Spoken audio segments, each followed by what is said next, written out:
Mateus no capítulo 5, versículos de 1 a 12, apresentam para a gente uma introdução dessa jornada de 40 dias. Eu quero ler para vocês o versículo 1 e vou gastar aqui um tempo na leitura desse texto que diz assim: ao ver as multidões, Jesus subiu ao monte.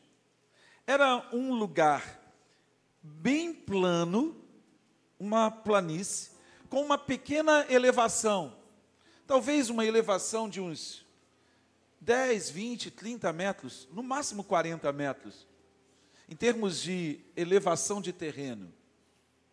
Não é um morro de 50 metros de altura, mas um lugar de grande elevação, em que você, do ponto mais alto onde Jesus estava, ele podia ver a mais de 200, 300, 400 metros.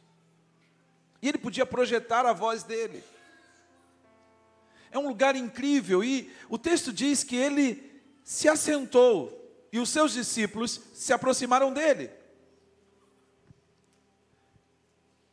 Então, ele passou a ensiná-los. O que Jesus passou a ensiná-los? Ele começou dizendo: bem-aventurados. Na realidade, quando Jesus começa a falar aos seus discípulos, ele está falando de uma felicidade. Eu queria que você parasse para pensar se o tempo que nós estamos vivendo não é um tempo onde as pessoas anseiam por ser felizes. Quem quer ser feliz aí, dá glória a Deus. Ah, você quer ser feliz? Nada. Você quer ser feliz quando? Hoje? Você quer ser feliz muito ou pouco? Quem quer ser muito feliz? Quem quer ser muito feliz? Pena que eu não tenho dinheiro aqui no bolso. Eu devia ter posto umas notas aqui. Eu ia fazer igual o Silvio Santos.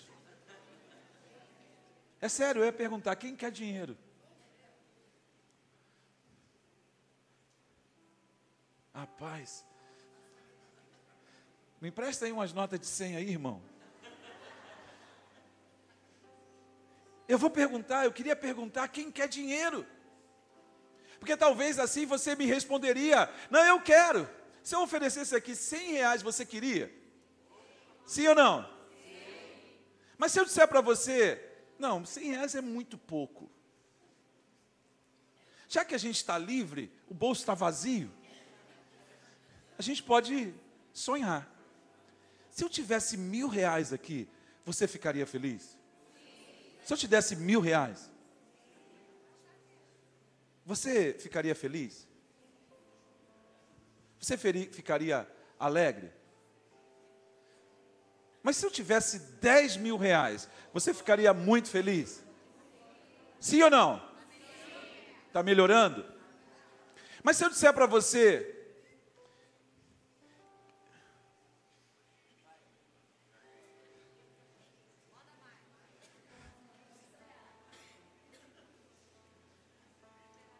eu não falei para você? Eu estou sendo testado. Cadê o João? Segura ele, João, pelo amor de Deus.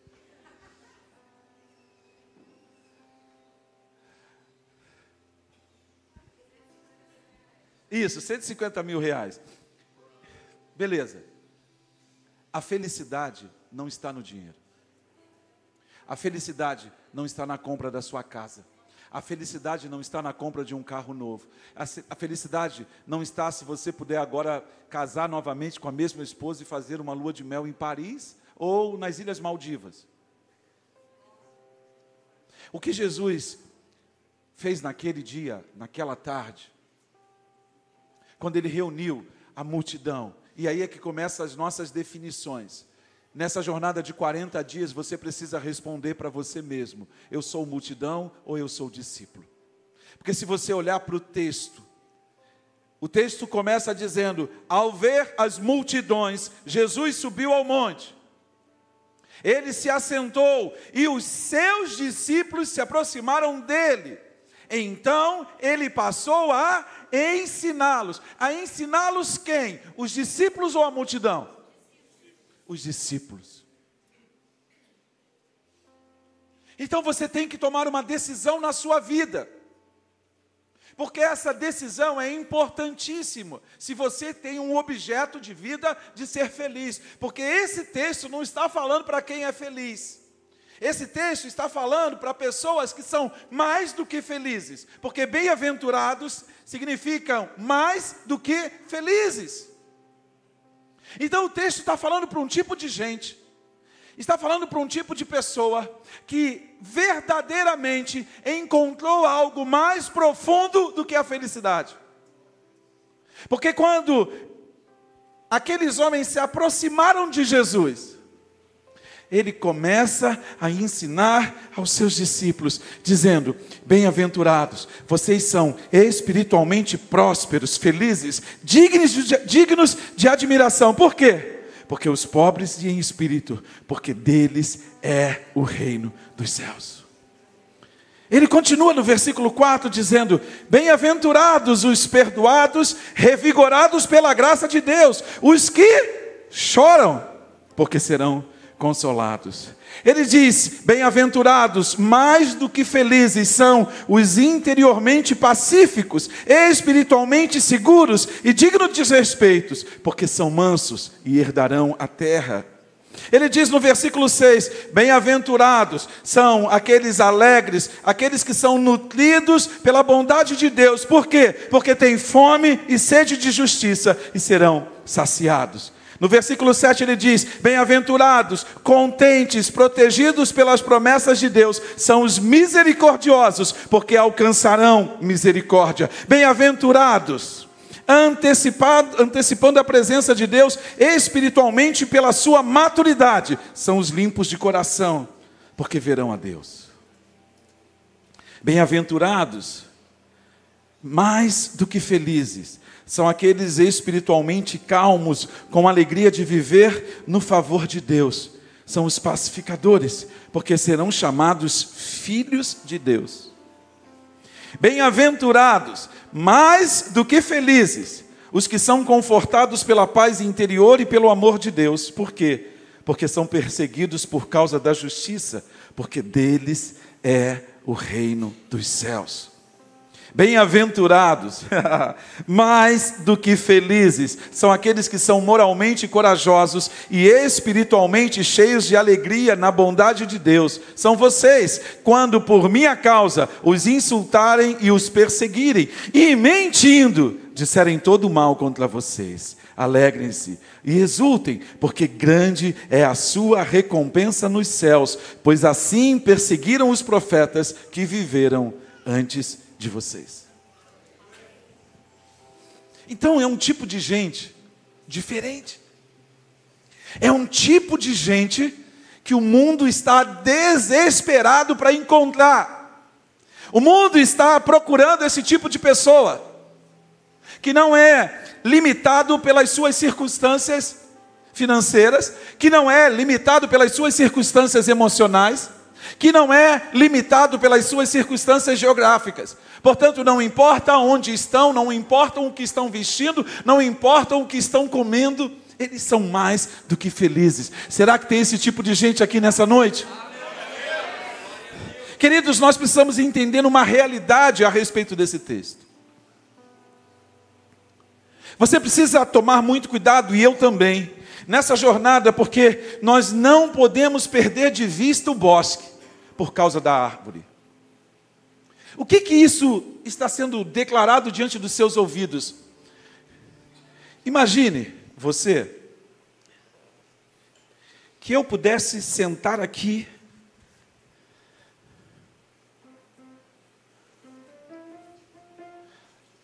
é só o que eu consigo tocar, ó.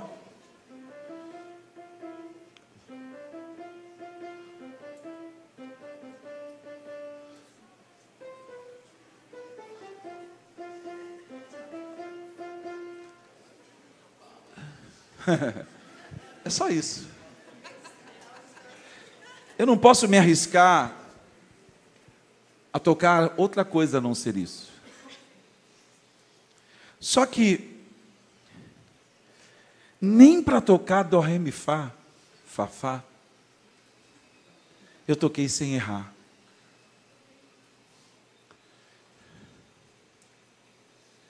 Eu podia passar aqui horas, mas eu não ia conseguir tocar da forma como um exímio pianista, sentando a esse piano, tocando uma sonata, um trecho de uma sinfonia de Bach, Beethoven, ou um desses autores sacros, autores eruditos.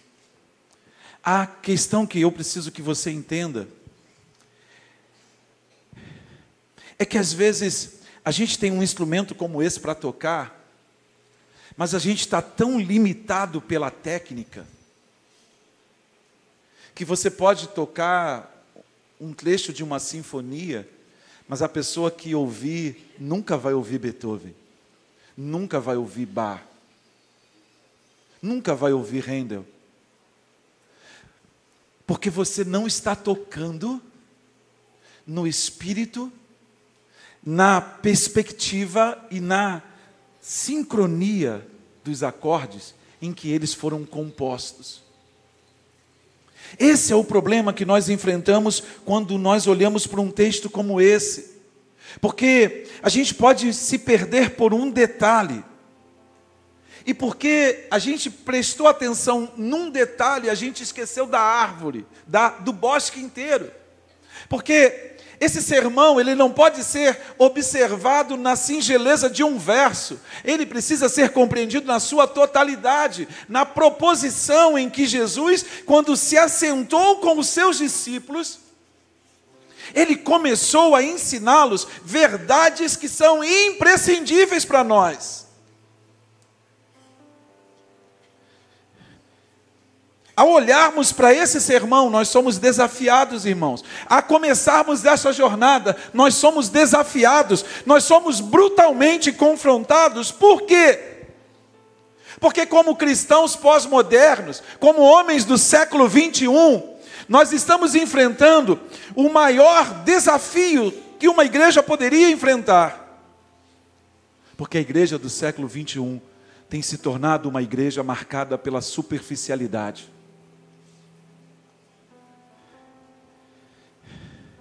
A relação da igreja muitas vezes tornou-se funcional. O objetivo do meu relacionamento com a igreja agora é resolver os meus problemas. Eu caminho para Jesus, eu venho para uma igreja, eu coloco a minha vida nas mãos de Jesus, mas na realidade o que eu quero é ter resolvido as minhas questões, é ter resposta para os dilemas da minha vida. Mas eu esqueço de perspectiva de que o que é mais importante é a presença.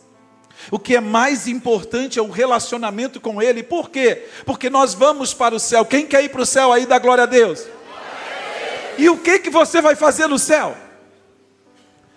A presença. A presença. Você vai desfrutar da presença. Você vai participar de momentos de adoração. Você vai cantar, você vai celebrar, você vai se alimentar, você vai viver para glorificar o nome dEle. Mas eu pergunto para você, como é que a gente está olhando para a floresta inteira? Como a gente está olhando para a perspectiva do bosque inteiro? Se nós estamos no período de treinamento, nós estamos no prelúdio do jogo, nós estamos nos preparando para entrar na eternidade e poder adorá-lo, realmente entrar na eternidade para viver uma vida como nós nunca vivemos. Sabe qual é a palavra que está lá em João 10? É Zoe. No grego, Zoe fala de um estilo de vida que é originária da mesa de Deus, que vem do próprio Deus, que flui através daquele rio que desce do trono de Deus e do Cordeiro. Fala assim, é uma vida que excede, é uma vida que transborda, é uma medida sacudida, é um saco de pipoca que transborda, mas nunca acaba a pipoca. Entra um filme e começa outro filme. Entra uma série e começa outra, mas a pipoca nunca para de jorrar.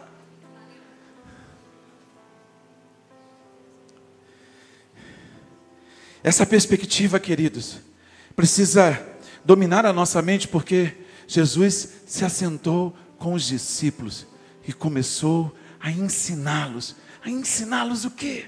A ensinar-lhes o quê? Os fariseus, os escribas, aquela turma mais à esquerda, os zelotes, os saduceus, eles foram frustrados. Fala assim: Deus tem uma especialidade: frustrar os nossos planos.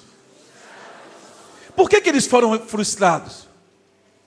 Porque eles tinham uma expectativa imediata de que Jesus iria libertá-los do jugo da escravidão do Império Romano. Essa era a grande e ardente expectativa quando Jesus começa o seu ministério, e eles foram percebendo que o ministério de Jesus foi avançando, as coisas foram tomando rumo, mas as coisas não estavam caminhando para o lugar da liberdade. Essa multidão que se assentou às margens do mar da Galileia para ouvir Jesus, eles tinham expectativas. Aquela multidão que estava ouvindo Jesus no discurso de João, no capítulo 6, tinha expectativa. As pessoas têm sempre uma expectativa quando o Filho de Deus é manifesto. Mas o que Deus está propondo para nós nessa noite é que nós precisamos ser a resposta. Fala assim: eu e você. Fala para a pessoa que está do seu lado assim, sacode ela, pega ela pela mão, fala assim: eu e você. Não, mas não ri não, olha nos olhos dela com seriedade, fala assim: eu e você. Não, para, fala assim: eu e você. Precisamos ser a resposta da expectativa do céu. Fala assim: o céu está aguardando o nosso posicionamento para mudar o mundo.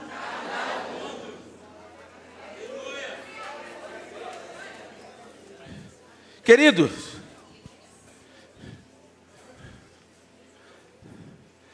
você vai se deparar em algum momento, nesse sermão e nessa jornada, com as palavras de Jesus, dizendo: não se preocupe com o que vocês vão comer, não se preocupem com o que vocês vão vestir. Por quê? Porque são os pagãos, os que adoram a qualquer Deus, são eles que se preocupam com essas coisas. Jesus, nesse sermão da montanha, ele diz no ouvido dos seus discípulos: olhem para o lírio do campo, olhem para as aves do céu. Ele diz que nem Salomão, o homem mais rico que esteve sobre a face da terra, em sua opulência, em sua grandeza, em seu ponto mais alto, se vestiu como se vestem os lírios do campo, que hoje existem e amanhã não existe mais. Então ele está dizendo para nós que nós precisamos rever a orientação das nossas prioridades, porque nós estamos gastando a nossa vida buscando algo que perece, nós estamos gastando a nossa vida buscando algo que vai ficar nessa terra. O mundo atual está aguardando com grande expectativa que os crentes autênticos sejam manifestos. Preste bastante atenção, queridos. Nunca se esperou que a gente faça uma campanha evangelística, que a gente volte. Muitas pessoas são saudosistas dos tempos de evangelismo de rua e dizem: vamos distribuir folhetos, vamos fazer cultos nas praças, vamos chamar as pessoas para casa, vamos nos mover com a obra de evangelização. Mas o que Jesus começa a dizer para os seus discípulos é que se eu e você começarmos a viver as realidades desse sermão da montanha, as pessoas vão correr atrás de nós, as pessoas vão olhar para nós e elas vão ter uma expectativa. Romanos no capítulo 8 diz assim, no versículo 18, ele diz: estou convencido de qualquer sofrimento que suportamos é menos do que nada comparado à magnitude da glória que está prestes a ser revelada dentro de nós. Eu acho que a gente não entende essas coisas. A gente não consegue entender que o sofrimento que suportamos é menos do que nada. É menos do que nada. O que é menos do que nada? É uma grandeza negativa. É menos do que nada comparada à magnitude da glória que está prestes a ser revelada dentro de nós. Fala assim, dentro de mim. O universo inteiro está na ponta dos pés, ansiando para ver a revelação dos filhos e filhas gloriosas de Deus. Pois contra a sua vontade, o próprio universo teve que suportar a futilidade vazia, resultante das consequências do pecado humano. Mas agora, fala comigo, mas agora. Grita bem alto assim, mas agora.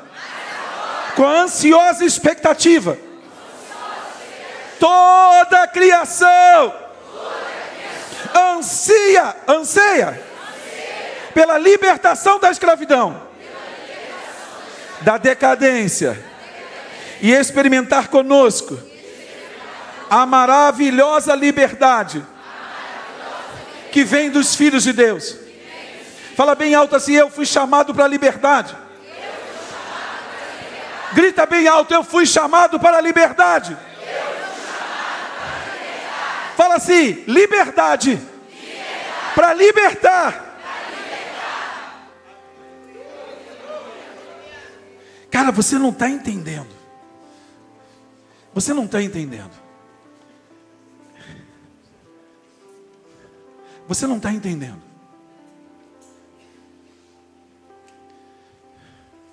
Dá sua mãozinha aqui, filho. Cara, o dia que você entender quem você é verdadeiramente, o dia que você entender o poder que reside dentro de você, nada nessa vida, absolutamente nada nessa vida vai parar você. Nunca mais você vai ser parado, nada vai conseguir paralisar você. Não há poder neste mundo. A palavra de Deus é clara, meu irmão. Nem a morte, nem a vida, nem anjos, nem principados, nenhuma criatura pode separar você do amor de Deus que está em Cristo Jesus. Será que você consegue entender isso? Será que você consegue entender que Ele colocou o sangue dEle para correr em você por meio do Espírito Santo?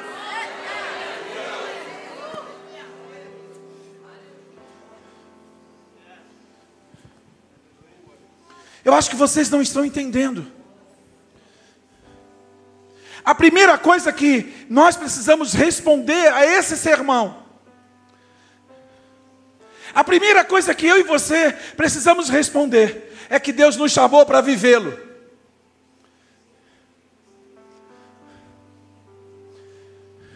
Só que Ele não chamou para ter alguns que são humildes, para ter um grupinho aqui que é puro de coração, para que tenha uma galerinha ali que é manso. Não.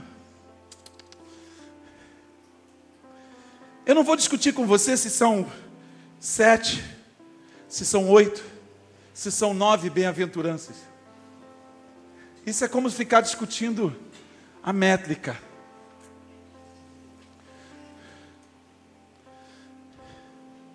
Mas todas as bem-aventuranças, a humildade, a mansidão, os pacificadores, todas elas precisam ser encontradas nas nossas vidas. E é por isso que a gente está desesperado. É por isso que a gente fica angustiado. Porque a gente olha para essa doutrina, a gente olha para esse ensino, e a gente se desespera. Porque Jesus chegou para a multidão. Ele olhou para a multidão, mas Ele chamou os discípulos. E Ele começa a ensinar a esses homens, que foram os homens que ficaram em Jerusalém, aqueles 12 discípulos. Judas perdeu a oportunidade dele. Matias entrou no lugar. Mas à frente chega Paulo. E aqueles homens ficam em Jerusalém, orando, e de repente, o mesmo Pedro, aquele Pedro inconsistente, aquele Pedro impetuoso, aquele Pedro que não tinha nada. Quem era Pedro? Todos os discípulos de Jesus eram desqualificados. Eles não seriam contratados para a empresa de muitos de vocês. No processo seletivo, vocês os excluiriam do processo.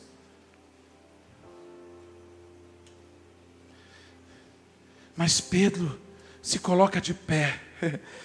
E ele começa então, ele começa a falar de uma forma diferente.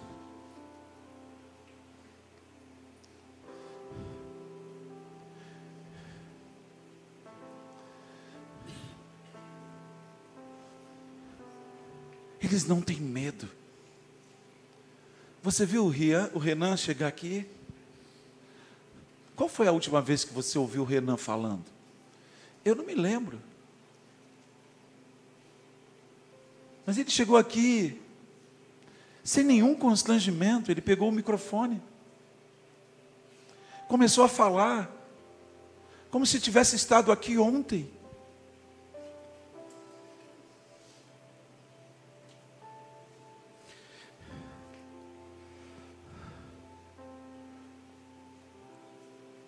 Jesus, quando ascendeu aos céus, ele disse: agora, onde quer que vocês forem, façam discípulos de todas as nações, batizando-os em nome do Pai, do Filho e do Espírito Santo.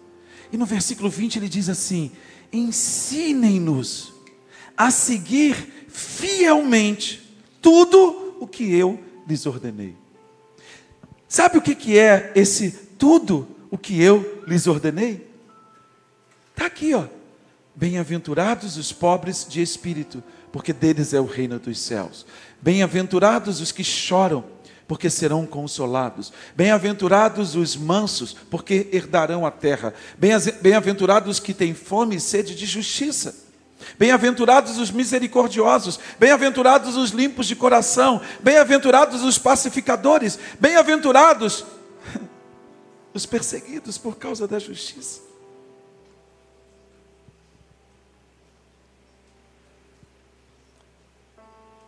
Quem são esses? São todos nós. Então todos nós devemos ser pobres em espírito, todos nós precisamos chorar, todos nós precisamos ser mansos, todos nós precisamos ter fome e sede, todos nós precisamos ser misericordiosos, todos nós precisamos ser limpos de coração, todos nós precisamos ser pacificadores. É muito legal porque quando você olha para a estrutura, eu tô aqui na introdução da jornada. Não dá para eu chamar atenção para um aspecto da árvore. Eu quero mostrar para você o bosque inteiro. Se você está com a sua Bíblia aberta aí, do versículo 1, do versículo 3, né, até o versículo 10, ele está falando da vida dos discípulos. Ele está falando de tudo aquilo que precisa ser encontrado nos discípulos dele. Porque quando ele fala nos versículos 11 e 12, ele não está falando daquilo que vai ser encontrado nos discípulos. Mas ele está falando daquilo que você vai encontrar no mundo. Por causa do que você está vivendo, do 3 até o 10. Aqui, nos versículos 11, é que se você for pobre em espírito, se você for um chorão quanto mais, se você for manso, se você tiver fome e sede de justiça, se você for misericordioso, se você for limpo de coração, se você se tornar um pacificador, se você for perseguido por causa da justiça, sabe o que vai acontecer? Aí ele diz, o mundo vai se opor a vocês. Sabe por quê? Porque eles perseguiram os profetas antes de vocês. Então eles vão perseguir vocês. Aí então o versículo 11 diz assim: bem-aventurados, ou seja, mais do que felizes, serão vocês quando por minha causa os insultarem, os perseguirem, mentindo, disserem todo mal contra vocês. Alegrem-se e exultem, porque grande é a sua recompensa nos céus, pois assim perseguiram os profetas que viveram antes de vocês. Irmãos, tem alguém perseguindo a gente? Estão falando todo mal a respeito de nós.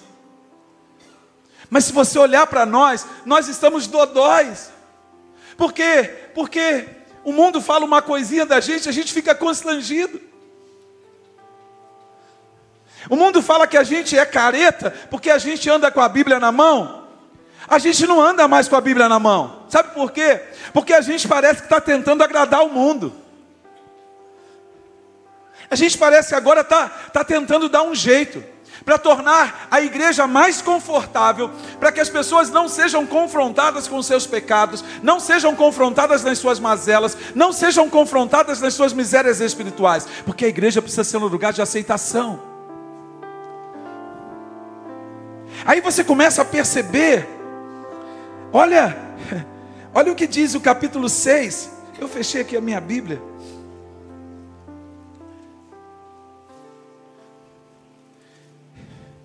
Mateus vai falando, nesse capítulo ele começa a introduzir o Sermão da Montanha, e ele vai falando um monte de coisa. Aí no capítulo 6, no versículo 20, no versículo 1 ele diz assim: evitem praticar as suas obras de justiça diante dos outros, para serem vistos por eles, porque sendo assim, vocês já não terão nenhuma recompensa junto do Pai de vocês, que está nos céus.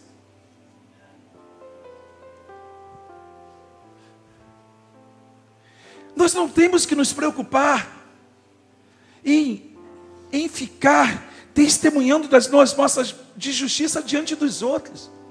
Nós precisamos testemunhar das boas obras de justiça diante do Pai.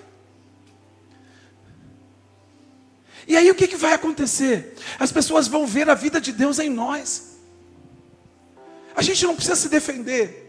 A gente não precisa se explicar, a gente só precisa manifestar o reino. Por quê? Porque a criação, o universo inteiro está esperando ser redimido. As pessoas estão desesperadas, sabe por quê? Porque elas estão buscando uma significação. As pessoas estão vivendo um conhecimento que as oprime, um conhecimento que as deixa ansiosas. Sabe por quê? Porque o conhecimento do mundo não satisfaz.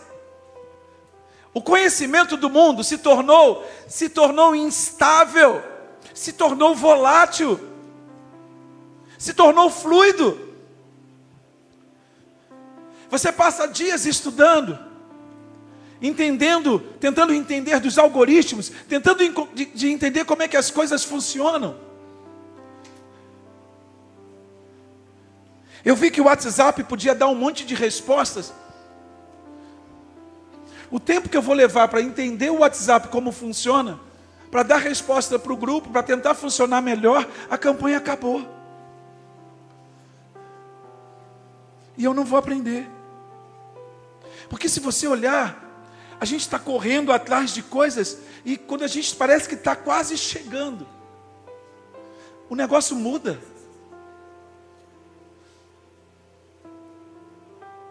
O mundo está mudando tão rápido.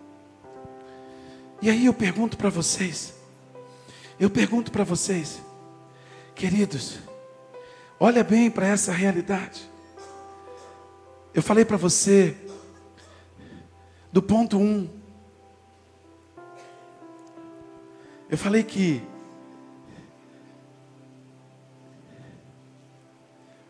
uns são humildes de espíritos, outros são mansos, outros choram, outros são pacificadores e assim por diante. Mas isso não funciona.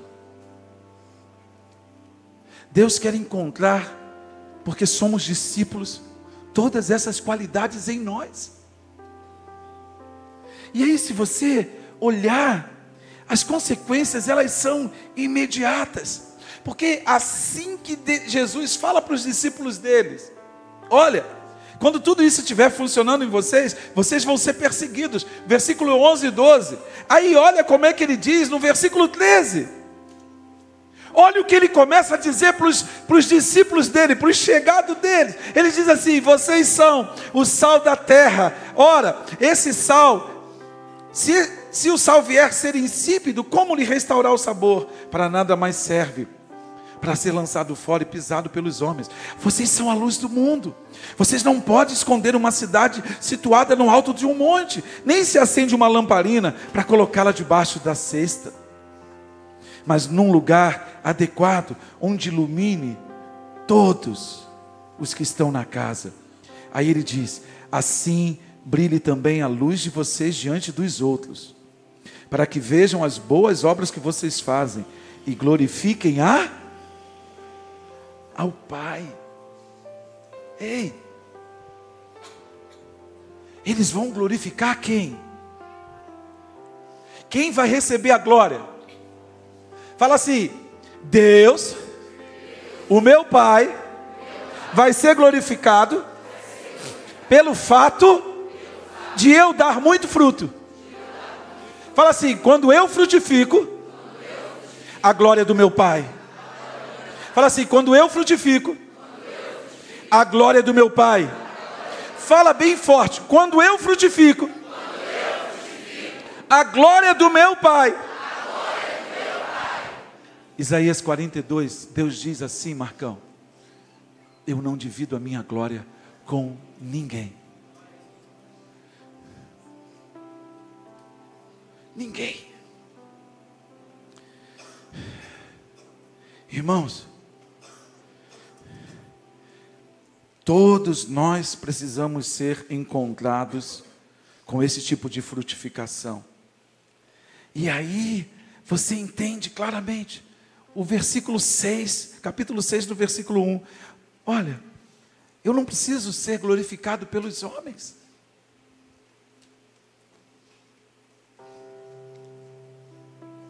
Então, como é que a gente resolve essa crise de superficialidade da igreja?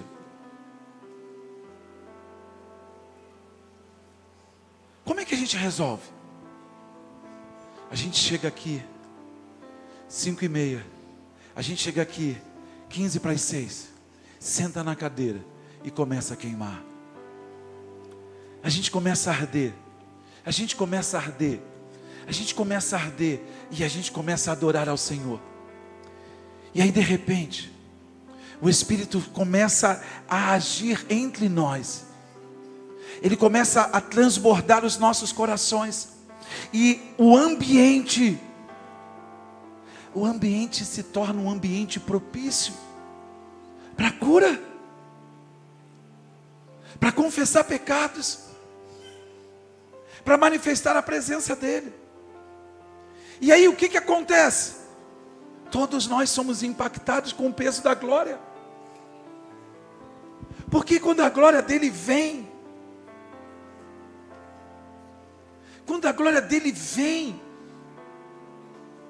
nada fica no lugar. Nada fica no lugar. O problema é que a gente olha para o relógio e diz assim: Deus, já são 8h20. 8h20? Já são 8h20. Pastor, está na hora de acabar. Pastor, tudo tem que ser com decência e ordem. Tem hora para começar e tem hora para acabar.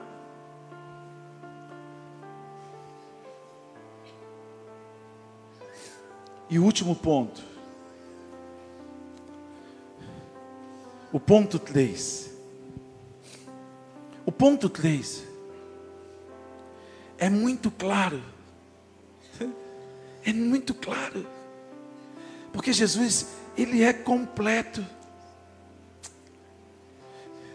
Ele, quando estava com os seus discípulos, Ele disse assim: olha, eu vou ter que voltar para o Pai.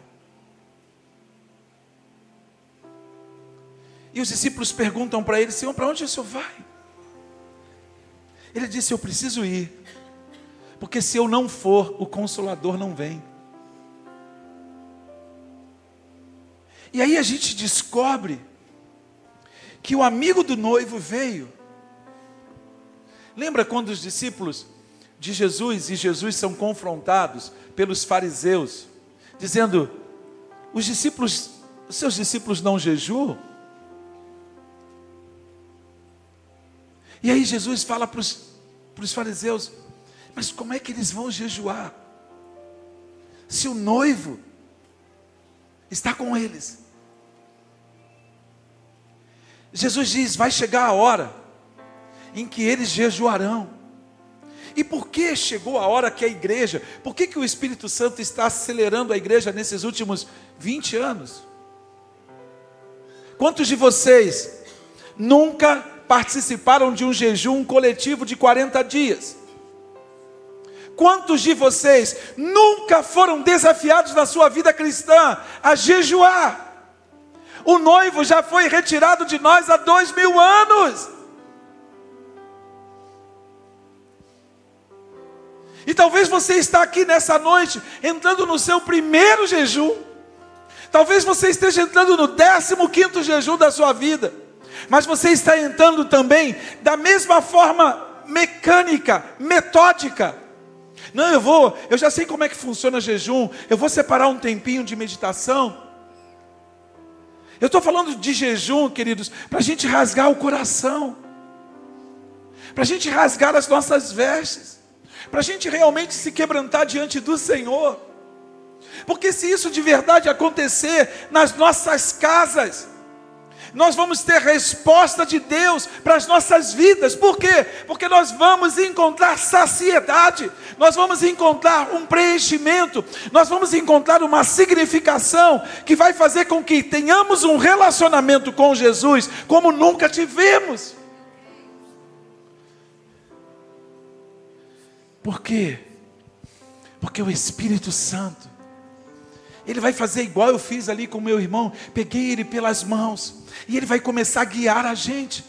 Ele vai guiar de verdade, para a gente não entrar em determinados caminhos, para a gente não fazer determinados negócios. Ele vai começar a ser o Senhor das nossas vidas, porque Ele é o Paracleto, Ele é o amigo do noivo, Ele é o conselheiro. Ele disse que Ele nos guiaria a toda a verdade.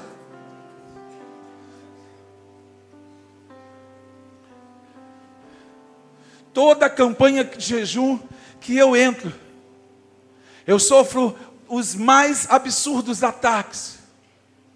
Eu sou confrontado de todos os jeitos. Eu sou tentado, eu sou perturbado, para que eu desista, para que eu pare, para que eu volte atrás.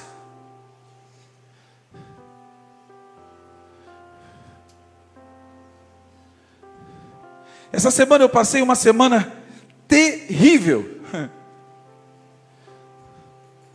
A minha esposa ela não fala nada, ela já sabe. Ela só pergunta: o que você tem? Eu andava de um lado para o outro. Eu andava de um lado para o outro. Eu andava de um lado para o outro. Eu falei para ela assim: sabe há quantos anos eu conheço o Sermão da Montanha? Eu já olhei esses livros do Sermão da Montanha. Eu já fiz série do Sermão da Montanha.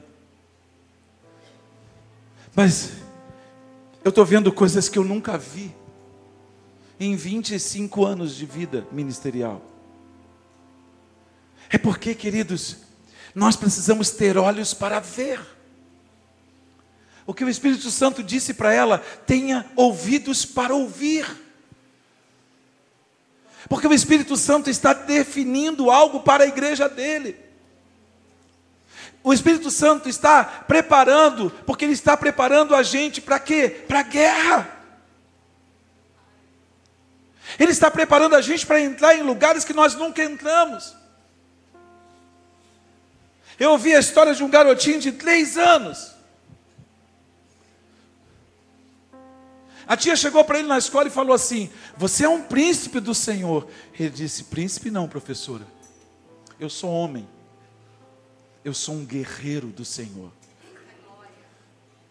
As nossas amiguinhas, elas são princesas. Mas eu não sou príncipe não, professora.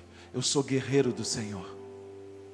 Esse garoto está numa casa onde ele está sendo preparado para viver a hombridade no seu ponto mais alto.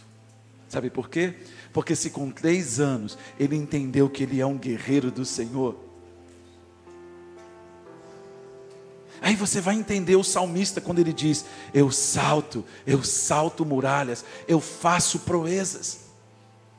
É aí que você entende que um homem, ele não faz aquilo que precisa, ele faz o que tem que ser feito. Sabe por quê? Porque eu e você como homens fomos chamados para guerrear. Eu e você como homens fomos chamados para dirigir.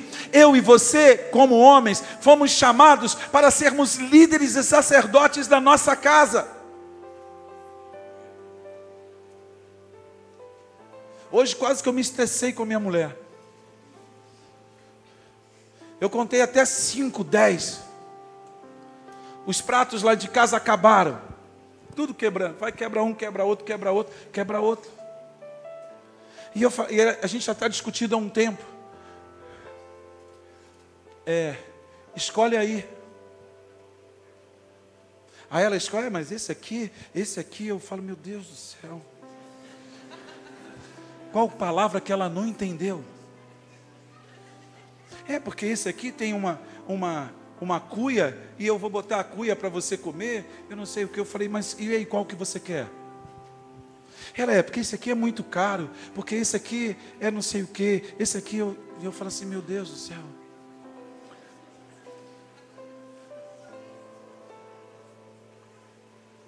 A vontade que eu tinha era de voltar ao velho marido. Não vou comprar porcaria nenhuma mais. Mas não, ela não entendeu. Eu mandei ela escolher o prato que ela quer. Eu não perguntei se custa 10 reais, eu não perguntei se custa 100 reais, eu não perguntei quanto custa. Eu falei, escolhe. Só que a gente não entende que Deus está falando com a gente. Sou eu e você que limitamos o agir de Deus na nossa vida. Deus não está com as suas mãos encolhidas, que não possa nos tocar. Deus não está com os seus ouvidos surdos, que não possa nos ouvir. Amém. Somos nós que não entendemos a mensagem. Deus está dando comandos para você. Deus está dando ordens para você. Deus está mandando você tomar decisões na sua vida. Mas, Senhor, bibi. Agora ela vai comprar.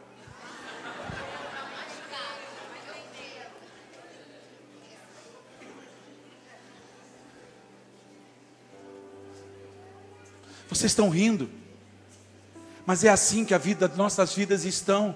Nós não obedecemos, nós não ouvimos a voz. Deus chamou a gente para liderar, para fazer o que tem que ser feito. Ele disse, eu vou dar a vocês o Espírito Santo. É o Espírito Santo quem vai nos tornar humildes. É o Espírito Santo quem vai nos tornar mansos. É o Espírito Santo que nos vai fazer de pacificadores. É o Espírito Santo que vai fazer a gente chorar pelas almas que estão se perdendo. É o Espírito Santo que vai nos tomar pelas mãos.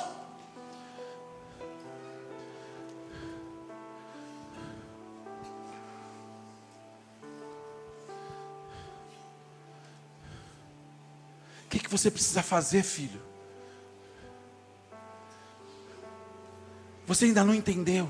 Você está discutindo ainda com Deus os seus sentimentos e as suas emoções. Mas você não quer entrar no lugar, na escola da obediência. Jesus pegou os seus discípulos, colocou eles sentados e disse, chega mais perto, eu quero ensinar vocês. E aí lá na frente, Jesus fala para eles que eles vão precisar do Espírito Santo. Irmão, preste atenção. Acende a luz aí, irmão. Aonde que Moisés foi sepultado? Claro que não, o corpo dele subiu. Por que o corpo de Moisés subiu? Beleza. Oi, Gabi.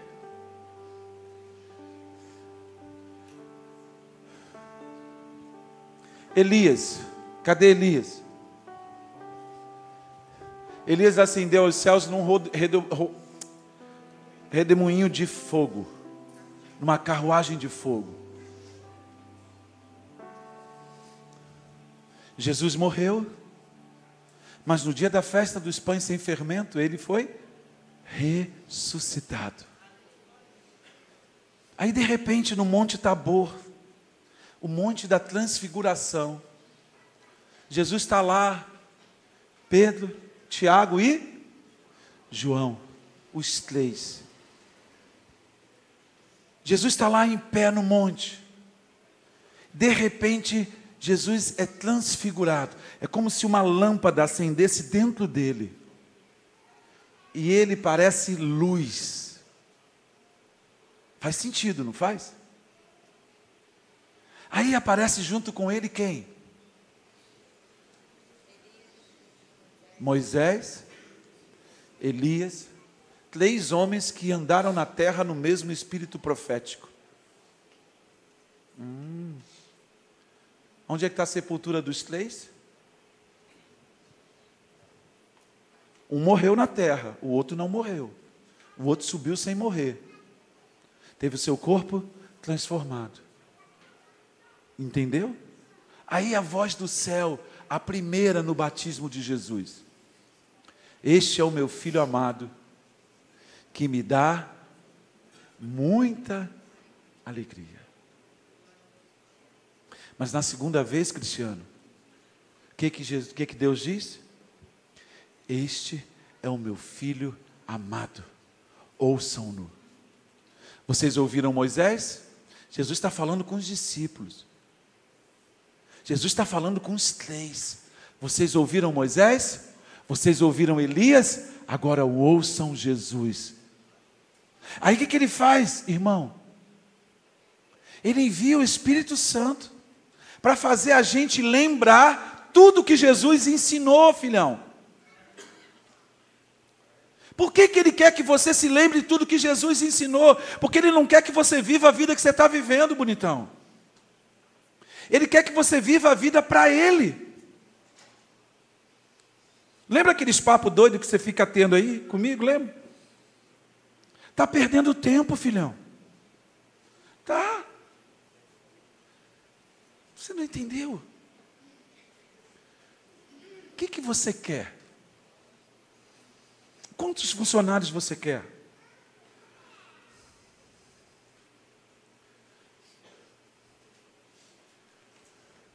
Vocês não entenderam.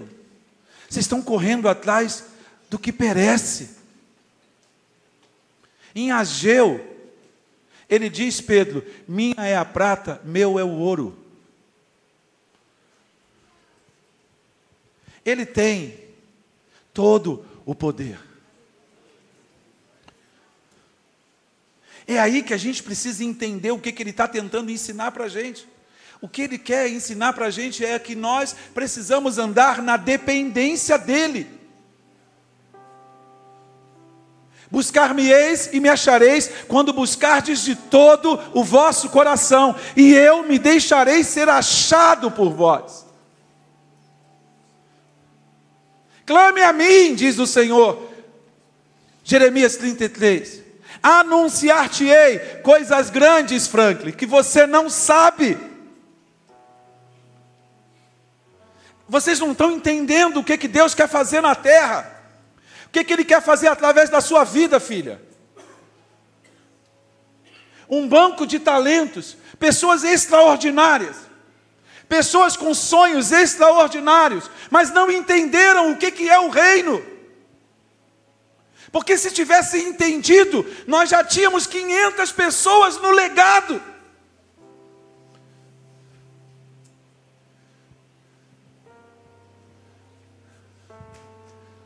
Está ali, ó. Quanto tempo tem que você ficou doente, filho? Quanto tempo tem? 15 dias, estava fazendo 15 dias que ele tinha morrido. Quem ia se lembrar? Você não conhecia, se você não sabia nem que ele estava na oração, quem ele era, tu não ia nem saber quem ele foi, porque tu não ia vir no sepultamento dele. Porque vocês acham que alguém vai vir no de vocês, é? Se vocês não honram ninguém. Aqui, ó. A minha maior indignação como cristão foi no dia que eu fui no sepultamento do seu marido, durante o Covid. Cadê as pessoas? Cadê as pessoas que não estavam lá?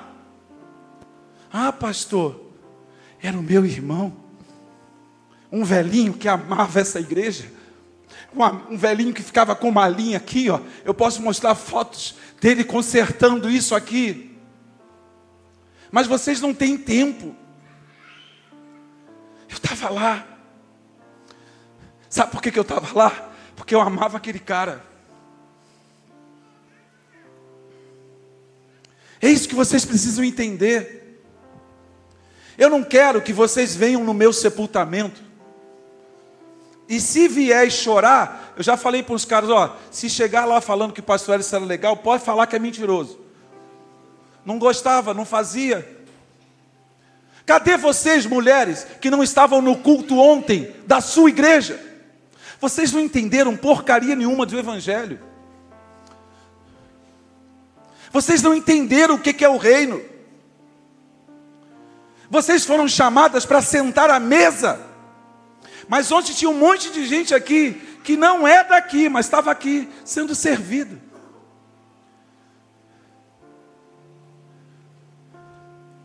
Parem para pensar o que vocês estão fazendo da vida de vocês. Ele diz que toda a prata, todo o ouro é dele. Ele tem toda a provisão. Sonhos que vocês não imaginam, os sonhos que ele tem para vocês. Ele diz em Jeremias 29, sou eu quem conheço os planos que eu tenho para vocês, planos de paz e não de guerra, planos de lhes dar um futuro e uma esperança. Mas vocês não estão entendendo o que ele tem para vocês.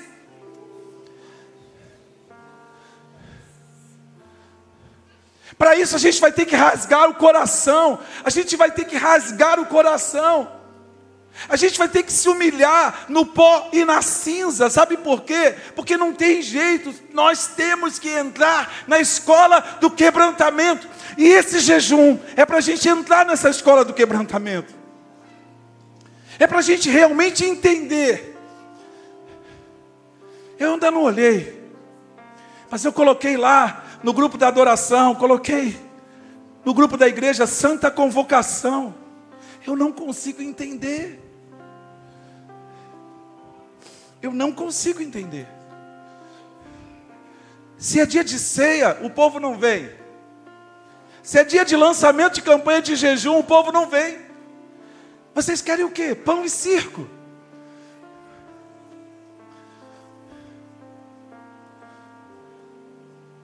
Eu não estou reclamando não, entenda. Entenda que eu não estou reclamando. Eu estou dizendo para vocês que chegou a hora. Por quê? Porque Jesus vai voltar. Se Ele não voltar para nós, nós podemos ir para Ele. E o que você está preparado para quem será?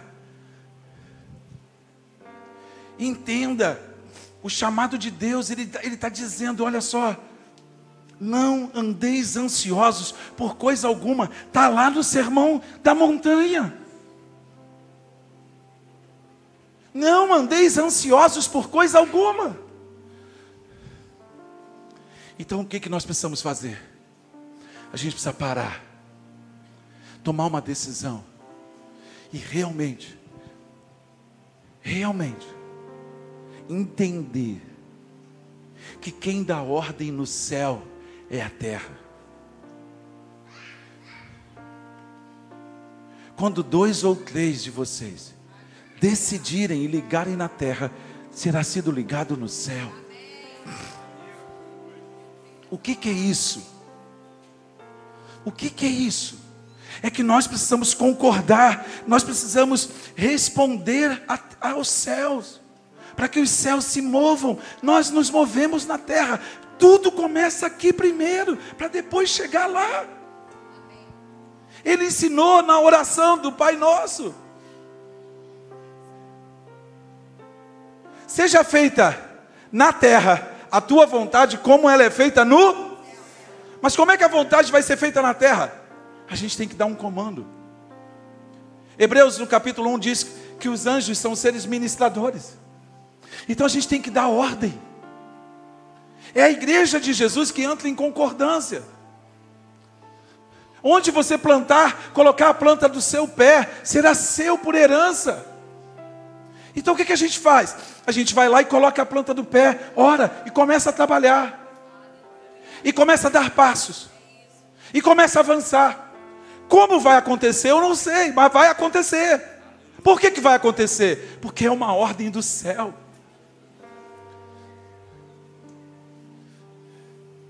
Olha para Abraão. E Deus falou para Abraão, Gênesis capítulo 15. Olhe para as estrelas do céu. Deus diz para Abraão, grande será a sua recompensa. Mas Abraão só teve um filho. Da promessa. O outro, os filhos estavam lá rodando no Ramadã. Mas fica tranquilo, Jesus vai pegar todos eles. Porque eles são também filhos. É mistério, mas ele vai pegar. Como que ele vai fazer? Não sei. Não é problema meu. Eu sei que as pessoas no Irã estão se convertendo aos baldes. As pessoas estão se convertendo em todos os lugares do mundo. Mas nós estamos acomodados e confortáveis. Sabe por quê? Porque o Brasil é um país maravilhoso, né? Curva a sua cabeça. Feche os seus olhos.